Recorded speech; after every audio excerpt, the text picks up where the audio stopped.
ہر بندے کی خواہش ہوتی ہے کہ مجھے کوئی غم نہ آئے. خوشیوں کی خاطر ہی بندہ شادی کرتا ہے، خوشیوں کی خاطر گھر بناتا ہے، خوشیوں کی خاطر کاروبار کرتا ہے. لیکن ایک مسلمان کا عقیدہ پتہ کیا ہونا چاہیے؟ ایک مسلمان کا عقیدہ یہ ہے کہ میں خوشی کے لیے سارے اسباب کروں، لیکن سکون رب نے ہی دینا ہے. ہم جو کچھ کریں گے فیصلہ کس نے کرنا ہے؟ فیصلہ رب نہیں کرنا ہے. حضرت سیدنا عمر فاروق رضی اللہ تعالی عنہ، آپ سے کسی نے پوچھا حضرت صاحب آپ کے پاس رب کے ہونے کی کیا دلیل ہے؟ فرمایا خواہشات کا پورا نہ ہونا یہ رب کے ہونے کی دلیل ہے. بندہ سمجھے یار ہے کام ہی کوئی نہیں، وہ میں اشارہ کروں گا کام ہو جائے گا، لیکن وہ کام نہیں ہوتا. اس کا مطلب کوئی روکنے والی ذات ہے، جو ہے وہی اللہ کی ذات ہے.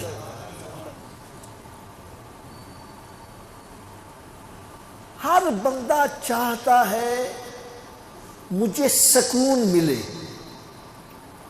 مجھے ہمیشہ خوشی ملے، لیکن ایسا ہو نہیں پاتا. ایسا ہو نہیں پاتا. انسان کی زندگی میں خوشی بھی آتی ہے اور غم بھی آتے ہیں. سدا بادشاہی صرف اللہ تعالیٰ کے گھر، اس کے محبوب کے گھر میں. بندہ چاہے مجھے سدا ہی سکون ملے، مجھے سدا ہی خوشیاں ملے. یار کوئی بادشاہ بھی ہے، کوئی جتنا مرضی عہدے کے اوپر فائز ہے، جس کے اشارے پر فوجیں حرکت میں آ جاتی ہیں، وہ بھی چاہے مجھے سدا سکون ملے، ایسا ہو نہیں پاتا. اور دوسری طرف ایک اور بات یاد رکھو، ایک ماں نہیں چاہتی کہ میرے بیٹے کو کوئی دکھ پہنچے.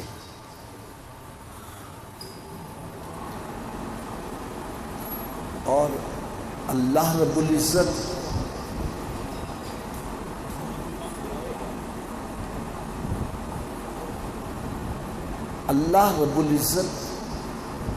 جو اپنے ہر بندے سے 70 ماؤں سے بھی زیادہ پیار کرنے والا ہے،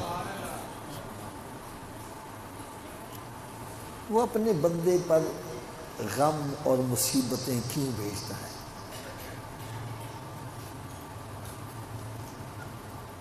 آؤ میں آپ کو اس کے بارے میں بڑی آسان سی مثال دوں. بعض ایسے کچھ نوجوان طبقہ ہیں، ان سے کہو نا بھائی اور شراب نہ پیا کرو، وہ کہتا ہے حافظ صاحب یہ سب رب نے بنائی ہے، اگر یہ حرام ہے تو رب نے بنائی کیوں؟ کئی ایسے بنے اور جو سب جائز ہے، یہ سب رب کی بنائی ہوئی چیزیں ہیں. آؤ اس کا میں جواب عرض کروں. اللہ تعالیٰ نے حلال بھی بنائے ہیں اور یہ کیوں بنائے ہیں؟ رب تعالیٰ سب کو ہی حلال قرار دے دیتا. یہ حرام حلال کیوں بنائے ہیں؟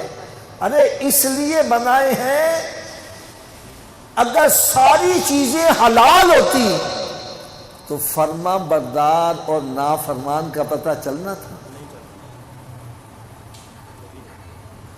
فرما بردار اور نافرمان کا پتہ جب بھی چلے گا کہ حلال بھی موجود ہے حرام بھی موجود ہے. جو حلال کو پکڑے گا حرام سے بچے گا، اس کا نام فرما برداروں کی لسٹ میں آ جائے گا، یا یوں سمجھو اس کا نام جنتیوں کی لسٹ میں آ جائے گا۔ اور جو حرام حلال کی تمیز نہیں کرتا اس کا نام نافرمانوں کی لسٹ میں، یا یوں سمجھو اس کا نام دوزخیوں کی لسٹ میں آ جائے گا۔ بالکل اسی طرح سمجھ لو، بالکل اسی طرح سمجھو، یہ انسان کی زندگی میں دکھ اور تکلیف اسی لیے آتے ہیں کہ کون بندہ جو ہے دین پر قائم رہتا ہے، رب کی حدوں کو قائم رکھتا ہے، کون حدوں کو توڑ دیتا ہے۔ یہ دو ہی ایسے مشکل موقع ہوتے ہیں کہ یقین جانو بندے کے لیے صبر کرنا، بندے کے لیے دین کی حدوں کو برقرار رکھنا بڑا مشکل ہو جاتا ہے۔ قرآن کہتا ہے تِلْکَ حُدُودُ اللَّهِ، یہ اللہ کی حدیں ہیں، وَمَنْ يَتَعَدَّ حُدُودَ اللَّهِ فَأُولَٰئِكَ هُمُ الظَّالِمُونَ، جو ان حدوں کو توڑے گا وہ ظالم ہے۔ ایک مومن کے لیے قرآن مجید میں رب تعالیٰ نے ارشاد فرمایا لَقَدْ كَانَ لَكُمْ فِي رَسُولِ اللَّهِ أُسْوَةٌ حَسَنَةٌ، میرے پیارے حبیب صلی اللہ علیہ وسلم کی حیات طیبہ تمہارے لیے بہترین نمونہ ہے۔ ارے اس نمونے میں غم بھی آئے ہیں، خوشیاں بھی آئی ہیں، فرمایا جو غم اور خوشی اس نمونے کے مطابق کرے گا اس کا نام فرما برداروں کی لسٹ میں آ جائے گا۔ اور یقین جانو یہ دو ایسے موقع ہوتے ہیں، کوئی مائی کا لال ہے جو حدوں کو برقرار رکھتا ہے، بلکہ اگر میں یہ کہہ دوں تو بے جا نہ ہوگا، جو لوگوں کو صبر کی تلقین کرنے والے، اوے صبر کیا کرو، انما یوفی الصابرون اجرہم بغیر حساب، اللہ تعالیٰ صبر کرنے والے کو بغیر حساب اجر عطا کرتا ہے۔ ان کے گھر میں جوان بیٹا فوت ہو جائے کیا کرتے ہیں؟ گریبان پھٹا ہوا ہے، زبان سے کفریہ کلمات، ہائے ربا تینو ساڈا ہی گھر لبیا سی، ساڈا ککھ نہیں چھڈیا، ساڈے تے ظلم کر دیتا، معاذ اللہ، رب کو ظالم کرنا کفر ہے۔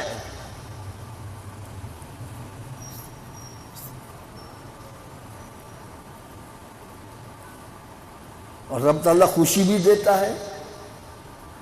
خوشی میں کون ہے جو اللہ تعالیٰ کی حدوں کو برقرار رکھتا ہے؟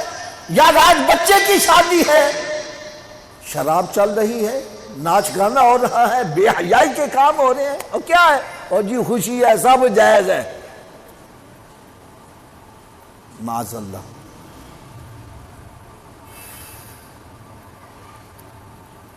یہ خوشی اور غم اسی لیے آتے ہیں کہ بندے کو آزمایا جائے۔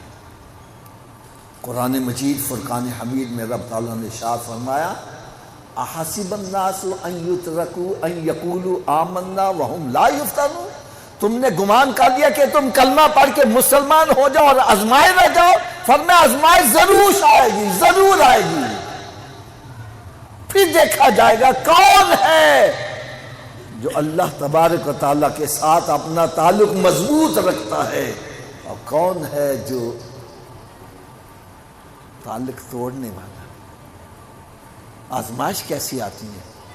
قرآن مجید میں ہی رب تعالیٰ نے ارشاد فرمایا وَلَنَبْلُوَنَّكُمْ بِشَيْءٍ مِّنَ الْخَوْفِ وَالْجُوعِ وَنَقْصٍ مِّنَ الْأَمْوَالِ وَالْأَنفُسِ وَالثَّمَرَاتِ، البتہ تحقیق ہم تمہیں ضرور آزمائیں گے، کچھ خوف سے، بھوک پیاس سے آزمائیں گے، مالوں میں کمی کر کے، جانوں میں کمی کر کے، پھلوں میں کمی کر کے آزمائیں گے۔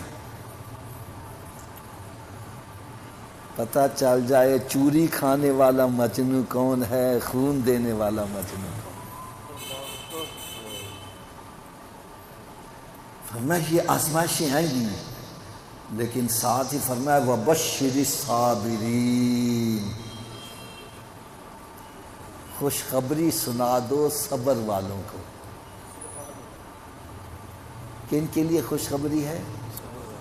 تھوڑا جا اونچی آواز نہ بول دو یار، اور تھوڑی سی اونچی آواز۔ بے صبروں کے لیے خوشخبری نہیں ہے۔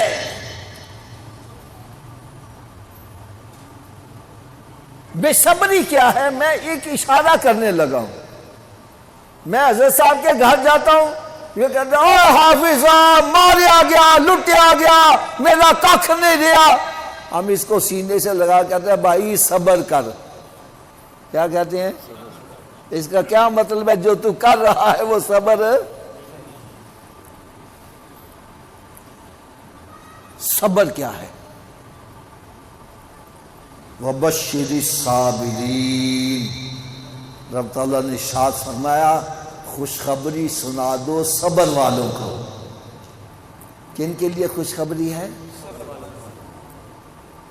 یا اللہ صابر کون ہے؟ تو رب تعالیٰ نے کرم نوازی فرمائی، خود ہی بتلا دیا۔ فرمایا میرے ہاں صابر کون ہے؟ الذین اذا اصابتہم مصیبۃ قالوا انا للہ و انا الیہ راجعون۔ فرمایا میرے نزدیک صابر وہ ہے جب پر مصیبت آئے تو ہاتھ نہیں چلاتا، گریبان نہیں پھاڑتا، وہ واویلا نہیں کرتا، وہ مسیح نہیں پڑھتا، وہ بین نہیں کرتا، بلکہ زبان کھول کے یہ کہتا ہے انا للہ و انا الیہ راجعون۔ یا اللہ ہم سب تیری طرف ہی سے ہی آئے اور تیری طرف ہی پلٹ کر جانے والے ہیں۔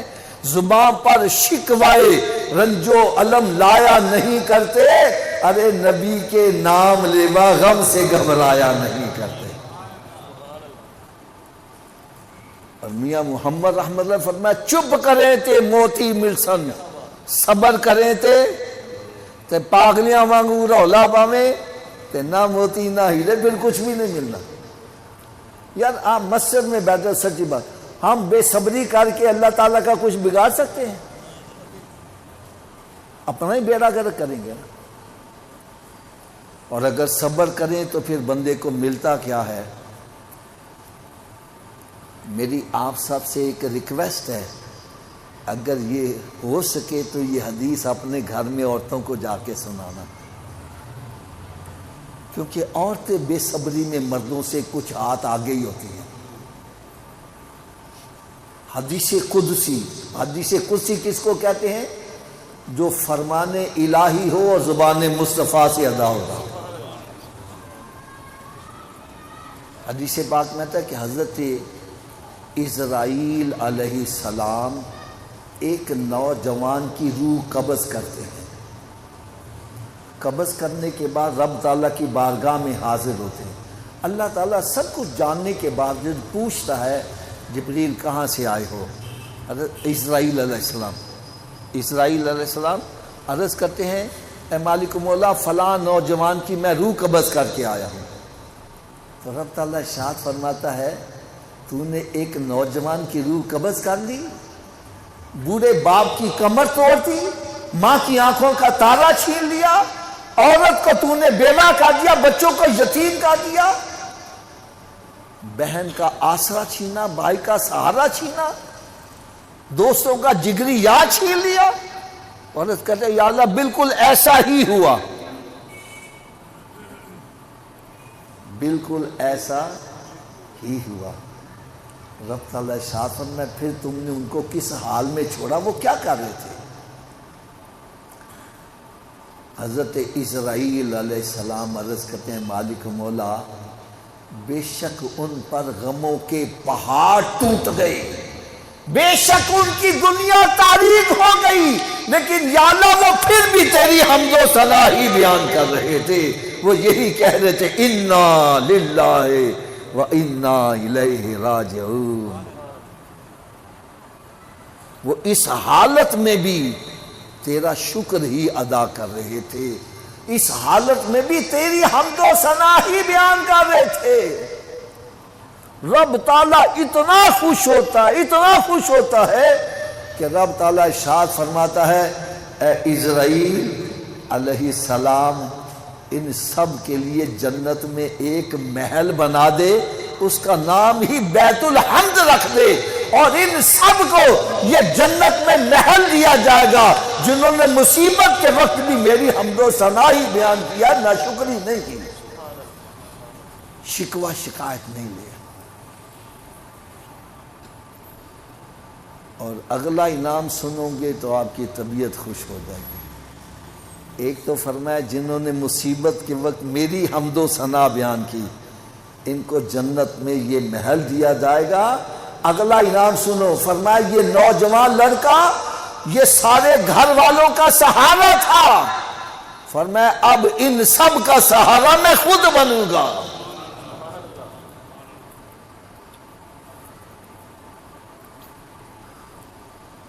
خدا را ہم مسلمان ہیں، خود پیارے آقا حضرت محمد مصطفیٰ صلی اللہ تعالی علیہ وسلم کا بیٹا حضرت ابراہیم رضی اللہ تعالی عنہ، ان کا جب انتقال ہوتا ہے تو میرے آقا صلی اللہ علیہ وسلم کی چشمان مبارک سے آنسو جاری ہے۔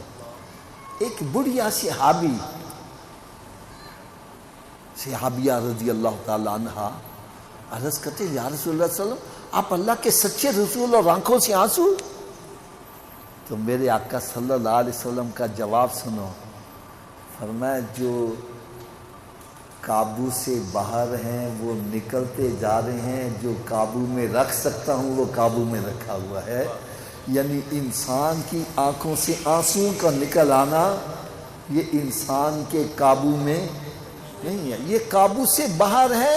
غم ہو آنسو نکل آئے یہ بے صبری کی علامت نہیں ہے، اور جو قابو میں رکھنے والی چیز ہے وہ زبان ہے، وہ ہاتھ ہے، ہاتھ سے بے صبری کا مظاہرہ نہیں ہو رہا، زبان سے بے صبری کے کلمات ادا نہیں ہو رہے، یہ ہے غم منانے کا طریقہ۔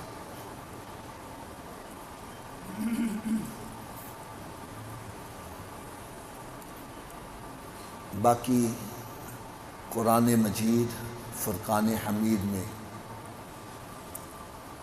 اللہ رب العزت نے ارشاد فرمایا کتب علیکم القصاص، تمہارے اوپر جہاد فرض کیا گیا ہے، وَهُوَ كُرْهٌ لَكُمْ، اور تم اس کو اچھا نہیں سمجھتے، لیکن ساتھ ہی رب نے فرمایا بہت ساری چیزیں جو تمہارے نزدیک بری ہیں رب کے نزدیک اچھی ہیں، اور بہت ساری ایسی چیزیں جو تمہارے نزدیک اچھی ہیں اللہ کے نزدیک اچھی نہیں ہیں۔ ایک حدیث مبارکہ میں آتا ہے رب تعالیٰ شاہ فرماتا ہے کچھ ایسی مخلوق میرے بندے ایسے ہیں جو غریب ہوتے ہیں میں ان کو غریب ہی رکھتا ہوں، کچھ ایسے ہیں جو امیر ہیں میں امیر ہی رکھتا ہوں، کچھ ایسے ہیں جو بیمار ہیں میں بیمار ہی رکھتا ہوں، تندرستی نہیں دیتا، کچھ ایسے تندرست ہیں ان کو بیمار نہیں کرتا۔ اس میں اللہ تعالیٰ کی حکمت ہوتی ہے۔ کیا ہوتی ہے؟ حکمت کیوں ہے؟ فرمایا مجھے پتا ہے اس بندے کے پاس 4 پیسے آگے اس نے کسی کو چین سے بہنے نہیں دیا، یہ تکبر کرے گا دار اسلام سے خارج ہو جائے گا، لہذا میں اس کو غریب ہی رکھتا ہوں تاکہ اس کا ایمان بچا رہے۔ اور کچھ ایسے غریب ہیں ان کو غریب رکھتا ہوں، پیسے 4 آگے تو تکبر کریں گے، کچھ ایسے جو امیر ہیں ان کو غریب نہیں کرتا، انہوں نے غربت دیکھی نہیں، دیکھیں گے تو بے صبرے ہو کر دائرہ اسلام سے خارج ہو جائیں گے۔ کچھ ایسے بندے بیمار مجھے پتا ہے یہ تندرست ہو گیا اس نے لوگوں کو چین سے نہیں رہنے دینا، اس کا ایمان خطرے میں پڑ جائے، بیمار ہی رکھتا ہوں۔ کچھ ایسے ہیں جو تندرست ہیں انہوں نے بیماری کا منہ دیکھا ہی نہیں ہوتا، یہ بے صبرے ہو جائیں گے۔ اگر نہیں سمجھ آ رہی تو میں ایک اشارہ کر دوں، حضرت موسیٰ علیہ نبینا علیہ السلام ایک مرتبہ تشریف لے جا رہے ہیں، یوں سمجھو نہر کے کنارے کنارے، آپ نے دیکھا کہ بچے اکٹھے ہو کر نا نہر میں چھلانگے مارے ہیں. آپ نے دیکھا ہوگا جو بچے چھلانگے مارتے ہیں، خوش ہوتے ہیں، پانی میں نہاتے ہیں. ایک بچہ سائڈ پہ بیٹھا ہوا ہے خاموشی کے ساتھ. آپ کو بڑی حیرانگی ہوئی، سارے تو کھیل رہے ہیں، یہ آرام سے بیٹھا ہوا ہے. جب آپ قریب ہوئے تو دیکھا وہ نابینا ہے. کیا ہے؟ عرض کرنے کے یا اللہ یہ سارے کھیل رہے ہیں، اس بیچارے کو بھی آنکھیں دے دے، یہ بھی بیچارہ کھیلے ساتھ. رب تعالیٰ نے شاہ فرمایا موسیٰ میرے ہر کام میں حکمت ہوتی ہے. تو عرض کرنے یا اللہ دے دے اس کو آنکھیں، یا اللہ دے دے اس کو آنکھیں. اللہ تعالیٰ اپنے محبوبوں کی باتیں قبول فرما لیتا ہے. رب تعالیٰ نے اس کو آنکھیں دے دی. جیسے ہی اس کو آنکھیں ملی انہوں نے کہا سارے نے اوے سندھی ہو جو میں آ رہا ہوں. اس کو پکڑ کے دبو رہا ہے، اس کو پکڑ کے دبو رہا ہے، اور سارے چیخو پکار پڑ گئے یہ کیا ہو گیا. عرض کرنے کے یا اللہ اس کو ادھر ہی لے آ واپس، واقعی تیری ہر کام میں بہتری ہوتی ہے. تو بھائی جو اللہ جانتا ہے وہ ہم نہیں جانتے، لہٰذا اس کے ہر کام میں حکمت ہوتی ہے. اگر اللہ تعالیٰ کی طرف سے موت آ گئی ہے تو سمجھ لو اس میں بھی کوئی بہتری ہے. پتہ نہیں یہ بچی زندہ رہتی کوئی کام ایسا غلط کر بیٹھتی جس کی وجہ سے دائرہ اسلام سے خارج ہو جاتی. اللہ تعالیٰ کے ہر کام میں حکمتیں ہوتی ہیں. ہماری عقل ناقص ہے، ہم بھی ناقص ہیں، لہٰذا ہمیں تو ہر حال میں یہی چاہیے کہ یا اللہ تیرا شکر، یا اللہ تیرا، یا اللہ تیرا. اور شکر کرنے سے فائدہ کیا ہے؟ قرآن کہتا ہے وَإِذْ تَعَذَّنَ رَبُّكُمْ لَئِن شَكَرْتُمْ لَأَزِيدَنَّكُمْ وَلَئِن كَفَرْتُمْ إِنَّ عَذَابِي لَشَدِيدٌ. فرمایا جو میری نعمتوں کا شکر ادا کرتا میں اس کو اور زیادہ عطا کرتا ہوں، اور جو ناشکری کرتا ہے اس کے میں لیے سخت عذاب تیار کیا ہوا ہے. باقی آخر میں ایک چھوٹی سی گزارش کروں گا، اگر آپ ناراض نہ ہوں. یہ اصحال ثواب کی محفل ہے. ساتا ہو، کل ہو، چیلم ہو، برسی ہو، 40ویں دا ختم ہو، 10ویں دا ختم ہو، چھمائی دا ختم ہو، یہ سب اصحال ثواب کے نام ہیں. میں ان سب کے حق میں ہوں، مخالفت میں نہیں ہوں. لیکن اگر کوئی میرے دل سے پوچھے تو میں کہوں گا اصل اصحال ثواب یہ ہے کہ ہم سارے نمازی بن جائیں. کیا بن جائیں؟ نمازی بن جائیں. دیکھو بھائی ہمارے کاشی بھائی نے اصحال ثواب کی محفل سجائی ہے، اس پہ ہزاروں روپیہ بھی خرچ کر دے، آخر میں کیا کریں گے؟ اونچی بولو نا. اور ہم سارے نمازی بن جائیں. ہر بندہ روزانہ 5 مرتبہ باوضو ہو کے قبلے کی طرف منہ کر کے کہے گا ربنا اغفر لی. یار آپ کے اس پورے رام گڑھ کے اندر جو سب سے بڑا کنجوس آدمی ہے اس کے دروازے پر 5 مرتبہ روزانہ جا کے صدا لگاؤ، اس کو بھی کچھ نہ کچھ دینا پڑ جائے گا. تو جو بندہ روزانہ 5 مرتبہ ارحم الراحمین کی بارگاہ میں حاضر ہو کر کہتا ہے ربنا اغفر لی ولوالدی، ربنا اغفر لی ولوالدی وللمؤمنین یوم یقوم الحساب، میں کہتا ہوں رب تعالیٰ اس کے ماں باپ کی قبر کو جنت کے باغوں میں باقی انہیں بنائے گا. لہٰذا جو چاہتا ہے میرے ماں باپ کی بخشش ہو جائے خود نمازی بنے، اور جو چاہتا ہے میری بھی بخشش ہو جائے تو اپنی اولاد کو بھی نمازی بنا کے جائے گا.